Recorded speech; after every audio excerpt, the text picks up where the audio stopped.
Hello students, welcome back to my channel. So in the last lecture we have studied about differential equation, few examples, and then the classification of differential equation. In this lecture we are going to see those classification in detail.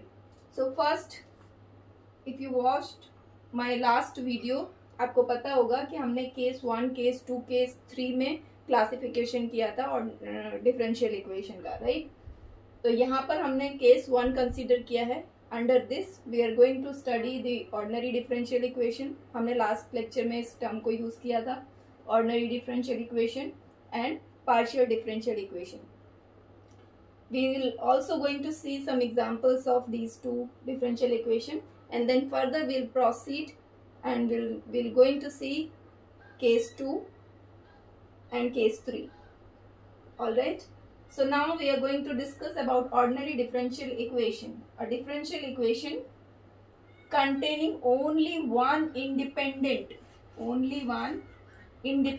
variable is called what? Is called ordinary differential equation. I repeat, ordinary differential equation, a differential equation containing only one independent variable. Independent variable means जिसके respect में हम differentiate कर रहे हैं। Last lecture में मैंने बताया था आपको y हमारा क्या था, डिपेंडेंट, और x हमारा क्या था। उस एग्जाम्पल में x हमारा इंडिपेंडेंट वेरिएबल था। x के रिस्पेक्ट में हम क्या कर रहे थे, y को डिफरेंशिएट कर रहे थे। तो ऑर्डिनरी डिफरेंशियल इक्वेशन में हमारे पास सिर्फ और सिर्फ एक ही इंडिपेंडेंट वेरिएबल होगा। Now next is partial differential equation. Partial differential equation containing more than one independent variables called the partial differential equation. ठीक है, अगर एक से ज्यादा है हमारे पास independent variable, then that equation comes under partial differential equation. So these are, we have taken two differential equations. So first one we are considering like dy by dx plus xy equals to e raised to x. What are xy? Xy are variables. Okay. So in the first, now tell me which one is ordinary differential equation and which one is that partial differential equation.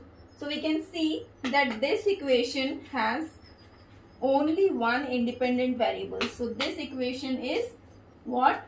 Ordinary differential equation, right? And another equation contains two independent variables, that is x and y. For this example, z is what? Dependent variable, and x and y, these two are independent variables. So in this case, in this example, we are considering two independent variables.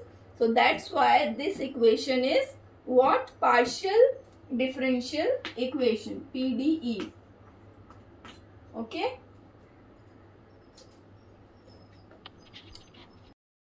So now next case of classification of differential equation is according to order. So the order of, now we will see what is order of differential equation. So the order of differential equation is the order of highest derivative of differential equation. हमारे equation में जो derivative term होगा, highest derivative term होगा, उसका जो power होगा, that would be order of differential equation. चलिए हम लोग एग्जांपल से समझते हैं। In the first case dy by dx plus xy equals to exponential function. So this is of which order? First order. Why it's first order?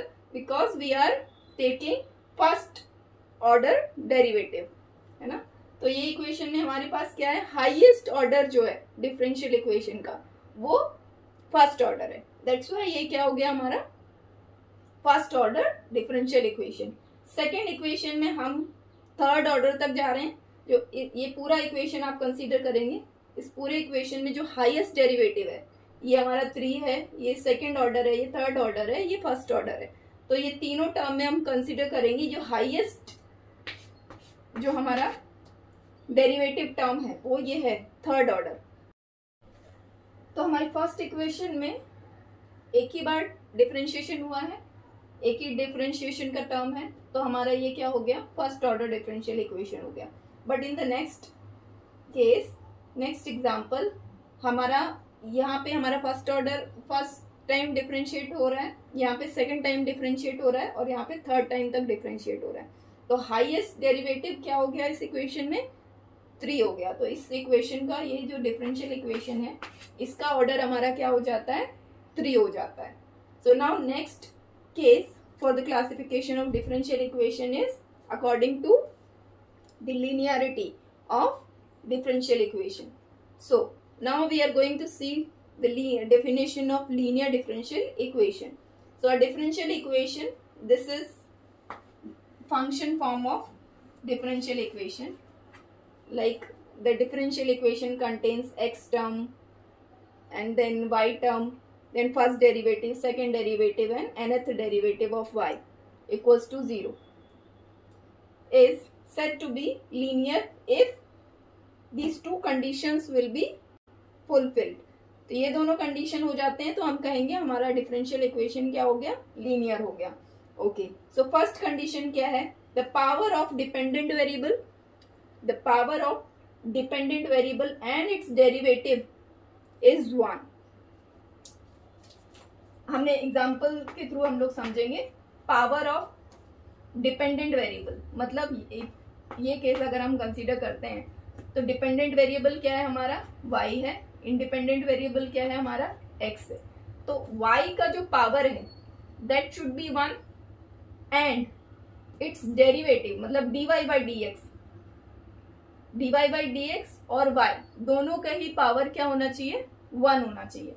तो इस case में हम देखेंगे dy बाई dx, इस केस में ये इसका पावर 1 है, इसका भी पावर dy बाई dx का भी पावर 1 है, डेरिवेटिव्स का पावर 1 है, बट जो हमारा डिपेंडेंट वेरिएबल y है ना, ये जो डिपेंडेंट वेरिएबल हमारा y है इसका पावर हमारा 2 हो जाता है। तो ये हमारा नॉन लीनियर हो गया। सेकंड, अगर ये कंडीशन सेटिस्फाई हो जाती है तो हम सेकंड से भी चेक कर सकते हैं।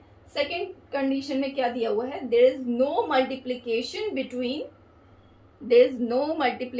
Between dependent variable and its derivative. मतलब डिपेंडेंट वेरिएबल इस केस में क्या है? y है। डिपेंडेंट वेरिएबल और उसके डेरिवेटिव में there should not be multiplication. इसका क्या मतलब है?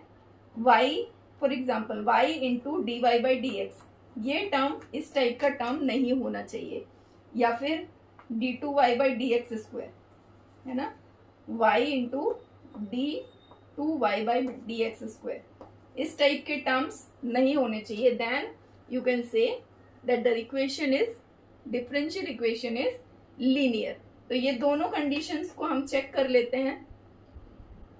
अगर हमारा लीनियर होगा डिफरेंशियल इक्वेशन तो वो ये भी सेटिस्फाई करेगा, ये भी सेटिस्फाई करेगा, दोनों को सेटिस्फाई करेगा। ऑलराइट, यहाँ पर अगर हम y कर देते हैं, सपोज अगर हम इसको सिर्फ y कर देते हैं, y स्क्वायर को हटा देते हैं, तो इस केस में ये क्या हो जाएगा? इस केस में ये लीनियर हो जाएगा equation. Alright,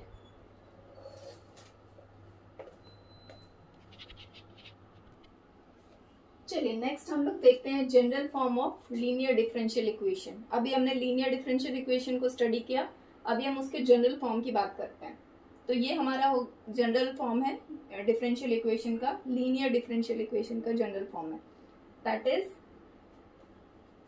a naught x nth derivative of y with respect to x plus a1x n minus 1th derivative of y with respect to x and so on। आप इसको ऐसे डिफरेंशिएट करते रहोगे तो you'll get a n minus 1 dy by dx plus a n x y equals to 0। ये कितने भी terms हो सकते हैं हमारी डिफरेंशियल इक्वेशन में, ये जस्ट एक जनरल फॉर्म है कि n हमारा कुछ भी हो सकता है, n हमारा 2 हो सकता है, 5 हो सकता है, 10 हो सकता है ना, कितना भी हो सकता है। तो उसके अकॉर्डिंग आपकी डिफरेंशियल इक्वेशन हो जाएगा। ये जस्ट हम जनरल केस डिस्कस कर रहे हैं। यहाँ पे ये जो टर्म्स है हमारे, ये जो हमारे टर्म्स हैं, ये सारे हमारे क्या हैं? कोफिशिएंट्स हैं, कोफिशिएंट वेरिएबल कोफिशिएंट्स हैं, ठीक है। तो यहाँ पे हमारा इंडिपेंडेंट वेरिएबल मल्टीप्लाई हो रहा है, लीनियर इक्वेशन है ये डिपेंडेंट वेरिएबल नहीं मल्टीप्लाई हो रहा है इसमें, y मल्टीप्लाई नहीं होगा इसमें, है ना, तो नॉन लीनियर हो जाएगा। यहाँ पे हम क्या मल्टीप्लाई कर रहे हैं, x टर्म, x के टर्म्स आएंगे यहाँ पे मल्टीप्लीकेशन में, ठीक है, y का होगा तो नॉन लीनियर हो जाएगा, तो x के टर्म्स मल्टीप्लाई हो रहे हैं यहाँ पे। Alright, so this is general form of linear differential equation.